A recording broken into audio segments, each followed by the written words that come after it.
আমার এক বান্ধবী জামাই রে কয় আব্বা, শ্বশুর রে কয় দুলা ভাই, আর শাশুড়ি রে কয় আফা। আমার হলো ভূতে ধরছে, সংসার না করার ভূত। আচ্ছা, সেরির জামাই মনে করেন জাইরা প্রো ম্যাক্স।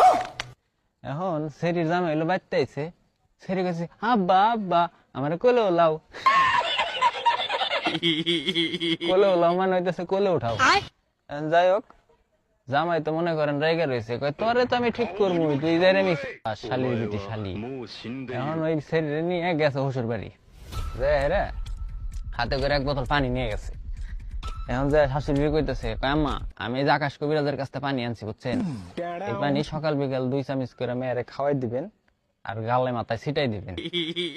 এখন শরীর মা তো নগদ চিনে দিচ্ছে, হাই হেরে মা তুই এই পানি খাস না, এটা হলো হেই কবিরাজের বিচি দোয়া পানি, তুই রাত্রি ভালো হয়ে যা। আপুরা সাবধান, ভালো হয়ে যান বলবার দেন, নাহলে কিন্তু এই আকাশ কবিরাজের পানি পরা আপনার কপালে আছে। আর কারে কারে বুঝছেন এই পানি পরা খাওয়াইতেছেন।